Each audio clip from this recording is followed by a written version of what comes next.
any as a combat fighter. sport, strength is always a competitive advantage. Not in baseball. No, I said in any combat Oh, sport. yes. And I mean, if people really want to start getting technical, it's like, oh, well, jiu-jitsu is okay, but that's if you want to talk about jiu-jitsu tournament, that's all leverage and everything. Great, yeah, I remember all those hoist. Don't get me started with that. But Is it Royce Gracie? Don't get me started with all. Wow, you don't like Roy? I have Gracie? nothing. No. I don't know because you don't want to talk about him. No, people all get going crazy with the whole. I got into MMA because I remember when I first saw Royce Gracie take out all these guys. No, you got involved in jiu-jitsu. Right.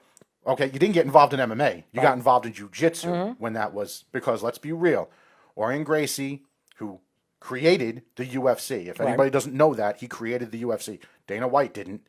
Okay, there was owners and developers before this. Dana White did nothing but teach teach mixed martial arts how to make money is, through sponsorship and advertisements. Somebody doesn't think that this was a platform to show what Brazilian Jiu-Jitsu could do ultimately and bring it to the forefront, you're out of your goddamn mind if that was the case, that you don't want to think that was, I'm not going to call it a setup, but it was ultimately the wonderful display platform as it was. But we see what happens when things change and they evolve and you think outside the box. Not that jiu-jitsu is not part of the game, but it's not all it is. Right. Perfect example while I'll say this is, and as much as he's given back to the sport, and a lot of these guys have given back to the sport. Royce Gracie, Ricardo Alameda, two high, well, Gracie alone, but you see what happens when you start bringing the element of wrestling and you bring in the element of boxing in.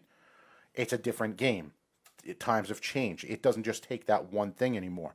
But when you bring strength into it and somebody gets punched, a 200-pound man punches you in the damn face while he's sitting on your chest, leverage ain't going to protect you that much. Strength is strength. Power is power. That's why when you say, the performance hands are getting stronger, you're absolutely right. No doubt about it. Even football in some cases, I would even say football. No, because here's the thing. If it's just ultimately brute strength, when you get hit, let's say it's technique, and you know this. Technique. You played football. Okay, you played football. But you see some of these guys. Let's say what happens when you got guys that have good technique. Let me ask you a question. Von Miller, is he the biggest pass rusher right now in the NFL? No. Is he the biggest pass rusher in the NFL? Since he's come into the league, has he been the biggest pass rusher? Yes. No, he hasn't. No, I'm talking about big strength. Oh, biggest. I thought you meant biggest name. I'm sorry. No, I'm talking about big strength. I mean, I'm talking about when you look at Von Miller and you look at his size. Do you really think that strength is the reason why he's a great pass rusher? It's not. No, of course. It's not. It's technique. It's absolute technique. I understand that, but when you look at him and you look at Mac or you look at Donald and these guys and you look at the size of these guys, yes, strength is a big meaning towards what they are as players. If an offensive lineman understands the technique on how to stop and how to hold a great pass rusher, it doesn't matter how strong that pass rusher is. It's all about technique, learning and controlling the hands and everything like that. If you have Jamal Adams, okay, starting from 10 yards beyond, and it's one-on-one with another person. Let's say that guy just goes the wrong way and they both collide. Right.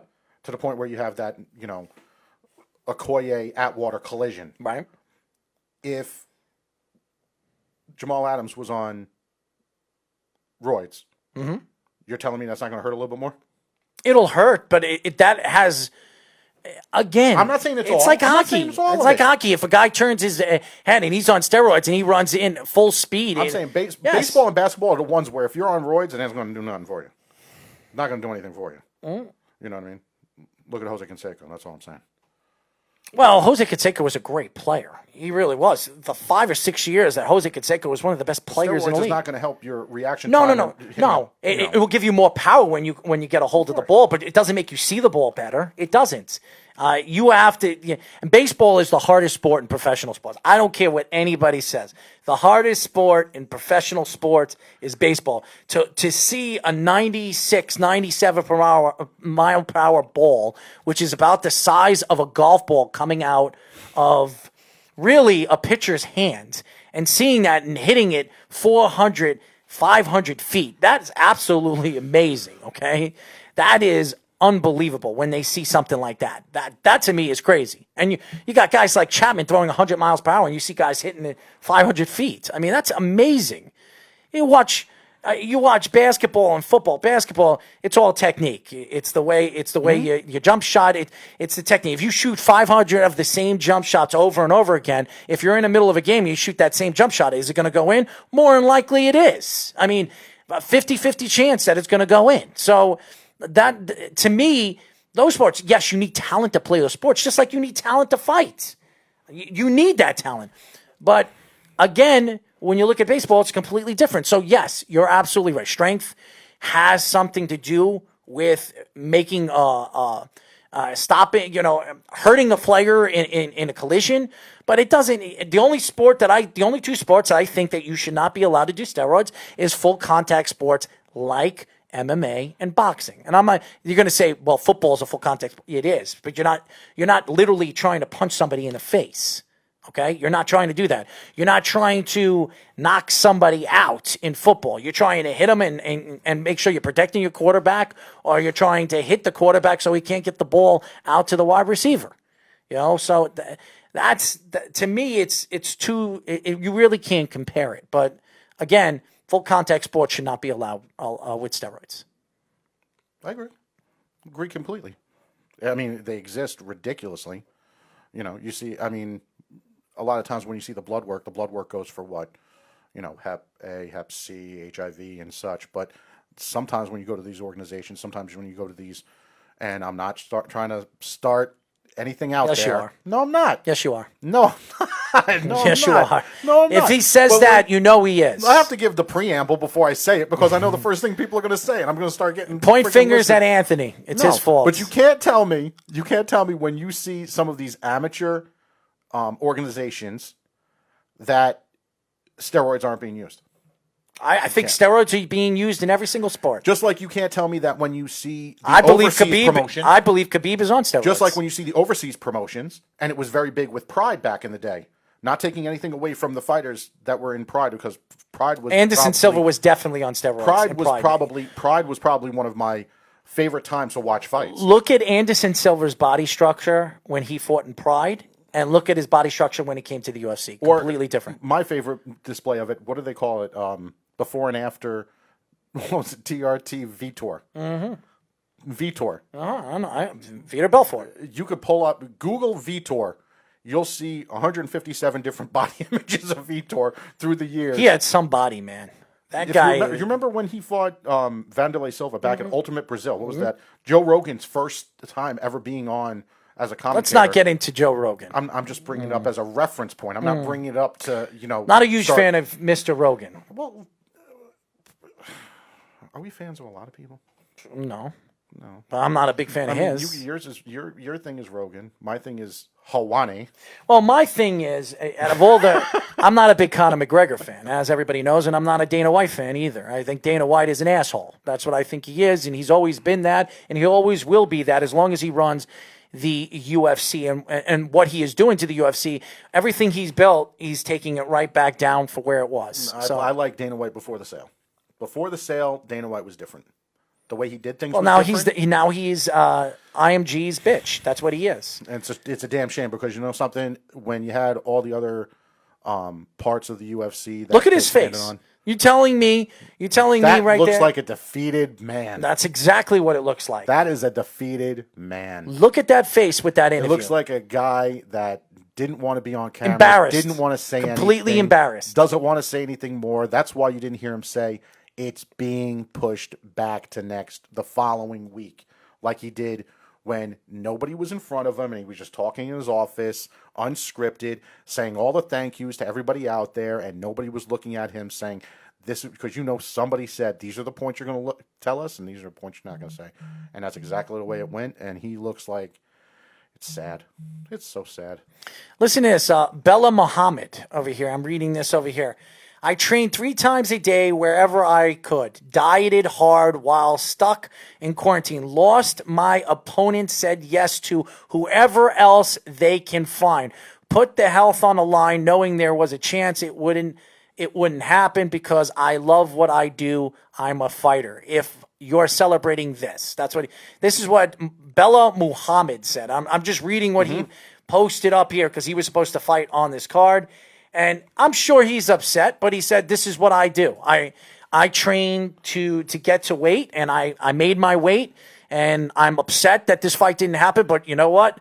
I'm happy that I'm still here, and I'm happy that I'm healthy. So there are a lot of fighters that are upset about this. I'm upset. I know you're not upset. I'm upset that Dana White was promoting this, self-promoting this. He should have canceled this a long time ago. He should have just kept his mouth shut and not saying and really letting Khabib go the way he did. And I don't want to. And then he was making excuses for Khabib. He should be ashamed of himself because Khabib is a complete moron. And the fact that he picked up on his own and flew over there to Russia because his family is over there. Listen, Ferguson was still training. He was ready. He was actually getting ready for KG, whatever his name is. He was getting ready for him, and he wasn't even training against him. He wasn't even training for him. But he was going to get into the octagon. Why all of a sudden Khabib, who the great and powerful Khabib that likes to talk crap, now he's turned into a new and informed Conor McGregor-esque type of fighter, all of a sudden decides to flee. And this is not once, not twice, not three, not four. I thought it was 4 times. The 5th time that this fight didn't happen. And I don't care what Dana White says, that this fight's definitely going to happen. It's going to happen in August. I don't think it is. I really don't think this is going to happen. See, this right here is what I'm talking about. As you said, Bella Muhammad. Mm-hmm. You know what I mean? And I could appreciate what this kid is saying. Just like I could appreciate, this is not the first time that you're going to see it. This is not the first time you're going to hear about it. But what did he say? Lost my opponent, said yes to whoever else they could find, and put my health on the line. You didn't just put your health on the line. You're basically putting, your name on the line. Because, as you said, doesn't matter who. That's what it is. Now it's just a point of they're going to fight to fight. Mm-hmm. There's no more of the analytics. Well, what does a fighter do? He fights to fight. He puts his... Every time a fighter walks into that octagon, what do they do? What do they do before they walk into the octagon? They put their health... Before the referee...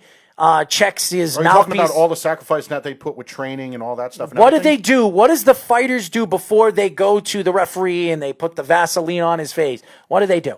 He hugs his coaches. Why do they hug their coaches? Because they don't know if they're going to actually walk out of that octagon.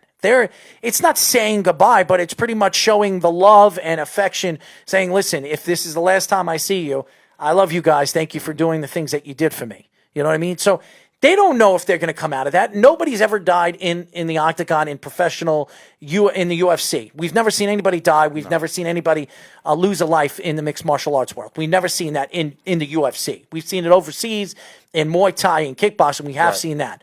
But we have not seen it in the UFC. We've seen it in boxing. We have seen it in boxing. A Long Island native, and everybody knows, passed away by getting hit, brain damage, getting hit. This past year, that just passed, well, it was last year. And I'll tell you this right now, you could say whatever you want. Dana White should really look himself in the mirror after all this, the COVID-19, and you see his face right now. He needs to look himself in the face and say, what do I have to do to get the UFC back to where it was 4 years ago, where it was on top of the world, where everybody was talking about this eventually taking over boxing, taking over the boxing and prize fighting, where there will be more money being made over here in mixed martial arts for the fighters than there are in boxing. And I'm sorry to say, it's taking light year steps back because boxing, I've said this over and over again, there are better fighters right now in the boxing divisions, in the welterweight divisions, the middleweight divisions, even the cruiserweight divisions, in the heavyweight divisions. They're just better fighters right now in boxing. He needs to go back. If he wants to know where the success was from 4 years ago, he needs to go back to doing what he did 4 years ago. Right. It sounds ridiculous and it sounds very, childish, but it's that simple. The minute you start getting really extravagant with this, it's like we've said it. Right. If it's not broke, don't fix it. There was nothing wrong with the way that you were doing things. The only thing that you did was you sold the company. Mm-hmm. So if you're listening to people that you sold to, you're not listening to MMA people. You're not listening to the fans either. You should be listening to the fans because the fans are what paying these fighters, and the fans are what's giving you your product and bringing your product to the forefront. If the fans aren't fans of it, your product isn't anything. And your product was right now the biggest product. At one point, it was the biggest product in professional sports. It was booming.